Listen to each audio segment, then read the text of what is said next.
resultado da sua organização, aí não tem motivo. Faz sentido. Cara, da onde saiu toda essa sua ideia desse network? Como que você aprendeu tudo isso e de onde saiu a ideia? Porque você tá criando um grupo de empresários, foi assim que a gente se conheceu. Sim, sim, sim. Né? Como que você chegou a essa concepção e começou a criar isso? Tá, então vamos lá. O pessoal acha, só para o pessoal se localizar, né? Sim. Há mais ou menos um mês, acho que eu literalmente estava sem o que fazer. Literalmente estava sem o que fazer e tava assim, meio cansado de muita coisa que eu vejo por aí, né? O povo falando de network. Falei, deixa eu dar uma testada, né? Aí eu mandei a seguinte mensagem, gente, vamos criar um grupo para a gente fazer alguns eventos? E pus o link lá. Bom, da noite pro dia tinham 130 pessoas. Mas nós estamos falando em 2 horas, 3 horas, já com 130 pessoas. Dessas 130 pessoas, para minha surpresa, estava você. Uhum. Eu também não sei por que você entrou lá, mas você estava lá também, depois você conta para mim. Aí eu vi lá que tinham líderes pesados já de grupos de network bem solidificados no mercado. Eu falei, mas o que esse povo está fazendo aqui, né? Eu não estou entendendo, né? Eu só falei, vamos criar algum evento, né? E aí eu comecei a conversar com algumas pessoas. E eu percebi que sempre falta algo para o ser humano. O ser humano tem um vazio existencial absurdo. Ele acha que nada tá bom, né? E pelo contrário, se ele fizesse o básico do que ele se propôs, tudo estaria bom. Mas aí tá bom. Então criamos lá o grupo. No dia seguinte, eu fui lá e coloquei assim, vamos almoçar? Simplesmente assim, isso era 9h30 da manhã. Eu lembro disso. 60 empresários desocupados foram almoçar.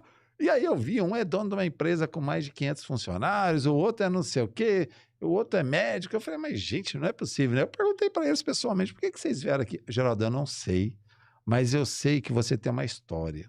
E aí vem a história. Lembra que eu falei assim, ajudar 2 pessoas por dia? Uhum. Só que eu tô falando de 15 anos fazendo isso. Ah, já faz todo esse tempo? Se nós fizermos essas...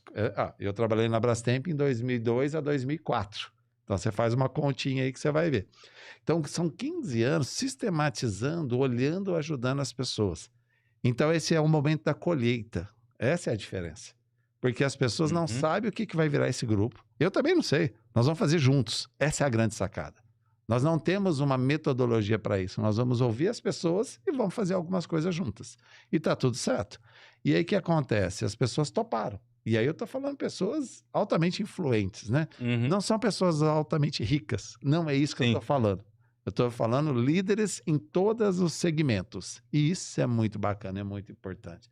Desde pessoas que vão às favelas ajudar pessoas, até pessoas que ajudam os ricos que só têm dinheiro. Porque o pior pobre é o rico que só tem dinheiro. Ele só tem dinheiro. Ele não tem felicidade. Então, quando você junta tudo isso, e foi muito interessante esse grupo, porque ali nós temos representatividade. É que eu não vou ficar aqui citando os grupos, né? Mas é assim, não é porque eu não vou fazer merchan pros outros, né? Vamos fazer pra gente aqui, né? De diversos ramos. De tudo que você imaginar tem lá e tudo mais, né? Eu encontrei com um amigo meu aí no shopping, e aí ele falou assim, eu tô lá no teu grupo, né? Eu falei, mas o que você tá fazendo lá? Ah, eu não sei, mas eu acho que vai dar alguma coisa certa. Eu falei, beleza. É exatamente isso, cara. Então, eu até perguntei para algumas pessoas, por que você tá no grupo? Né? Antes de vir para cá, né? Porque eu sabia que essa pergunta ia rolar, né? Eu falei assim, por que você tá no grupo? Ah, porque a gente achou legal. Ah, porque eu não tinha mais nada para fazer, você mandou o link, eu entrei. Olha o perigo, manda o link, a pessoa entra e tá nem aí com a história assim. Já você não vai pedir dinheiro pra gente? Eu falei, não. Você vai pedir alguma coisa em troca? Não. Então eu chamo de pureza de negócios. Que hoje, no mundo dos negócios, está cada vez mais leviana essa relação das pessoas. Eu falo leviana no sentido de você não ter uma disposição de realmente ajudar as pessoas. Por que a maioria das pessoas entraram nesse grupo? Né? É um grupo simples de WhatsApp, com grandes lideranças ali. Elas entenderam que a gente pode ajudar mais pessoas. Eu tive uma reunião na semana passada com 15 membros do grupo, aleatório, coloquei lá, vamos tomar um café? Aí surgiu 15. Vamos bater um papo, né? E a gente começou a olhar as empresas que estavam lá, né? Então a gente abriu assim, o que a gente pode ajudar para essa empresa aqui, para ela crescer mais? Empresa que já fatura bem. Aí um virou assim, mas nós viemos aqui para ajudar os outros. Eu falei, então, você já vai sair do grupo. Porque você veio aqui por sua causa. E na verdade o que nós precisamos fazer é olhar a causa dos outros. Então acho que a sacada é muito essa, né? Então tem muitos grupos de network aqui poderosíssimos em Ribeirão Preto, na nossa região também, extremamente respeitados, participo de vários deles e tudo mais, né? Nós somos só mais um. Só mais um com o olhar de ajudar as pessoas. Me lembrou a história dos piolhos um pouco, né? Sim, O faz parte. O Matheus contou que aquele dia que foi parecido. Ele criou, no caso, ele Sim. foi uma brincadeira, Foi. mas depois falou: o que a gente vai fazer a partir disso, né? Milhares de pessoas aqui no grupo e aí acabaram.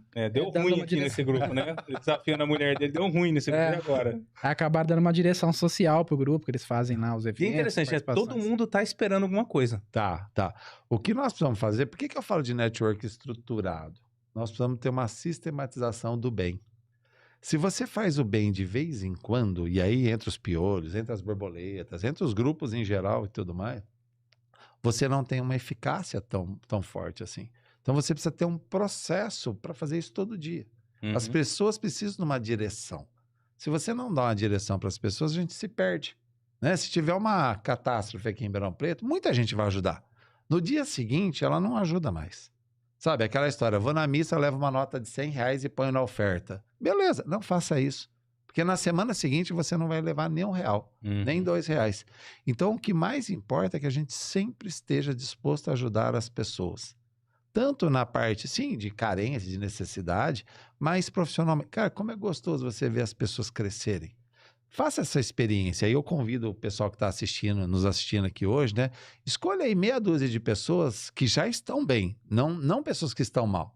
Pessoas que estão bem e veja a sua capacidade de ajudá-las a crescer mais ainda.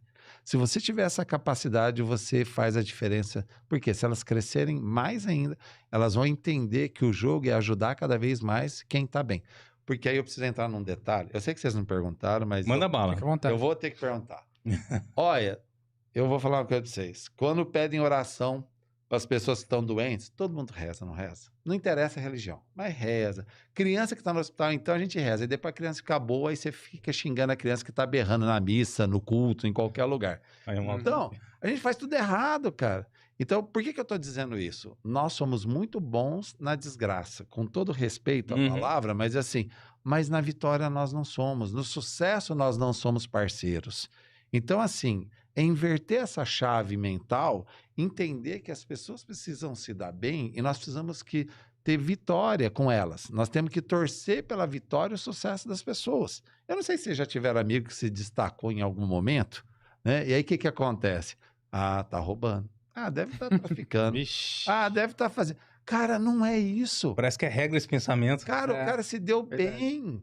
Ah, ele tem um dom. Tem dom nada, ele trabalhou, ele sistematizou, ele virou madrugada. E eu vou Aham. perguntar para os dois, vocês já choraram de madrugada por alguma situação? Claro. Não precisa entrar no detalhe. Todos nós. Claro. Não é Mas natural. vocês já sorriram pela vitória de alguém nessa mesma Uhum. madrugada? Essa é a coisa mais difícil. E eu tô me colocando Sim. no bolo, Uhum. sabe? Nós não torcemos pelas pessoas. Nós torcemos por um time de futebol, nós torcemos por outra Por nós situação. mesmos. Por nós mesmos. Uhum. Se bem que a gente se engana também, né? Ah, A gente, muitas vezes... Bom, mas enfim. Então, assim, a grande sacada aí... Não sou eu que inventei isso, não. Mas a grande sacada é você surfar na onda de quem está vencendo. O que é surfar na onda? Não é se aproveitar. É você torcer para essa pessoa, ajudar cada vez mais essa pessoa, porque muitas vezes a pessoa está crescendo. Por exemplo, podcast de vocês aqui, eu comentei. O lugar aqui é fantástico. É fantástico, é bem estruturado. Quer dizer, o pessoal que quer fazer um podcast, vem aqui, porque eles têm a estrutura disso. Bacana. Só essa fala que eu dei, já tem uns 50 invejosos que já estão metendo a língua lá. É na mente, é verdade. Cara, é muito legal a estrutura de vocês aqui. Tem um padre, aí esquece de religião, tá? O padre Léo, que ele falava muito sobre isso, né? Que a inveja tem um negócio que chama o caruncho da alma, né? Sabe caruncho de feijão, Sei. que dá? Então. Aí o Roberto Tanus foi lá e escreveu um livro que chama isso, Inveja, o caruncho da alma. Procura esse livro na internet, lá vale a pena. Então a inveja é um troço que atrapalha muita gente. E aí eu te garanto uma coisa, que a maior parte das pessoas que tem inveja, qual que é a diferença de inveja para ambição? Isso é importante que a gente entenda. A inveja, na verdade, é assim, você não tem e não quer que ninguém tenha. Quando você fala em ambição, e aí na parte positiva da ambição é o seguinte, cara, ele tem e eu também posso. Se ele conseguiu, eu também posso conseguir. E você vai lutar para isso. E aí, principalmente, você vai perguntar para essa pessoa, como é que você conseguiu isso? Se você fizer essa pergunta, essa pessoa com certeza vai te ajudar. E esse caminho é muito importante. Então, assim, menos inveja e mais ambição. Gente, mas ambição é Uhum. feia a palavra, né? Usa outra, então. Mas vai lá e pergunta como é que o cara Sim, fez a coisa e aí a gente vai caminhando. sim. Uhum. Cara,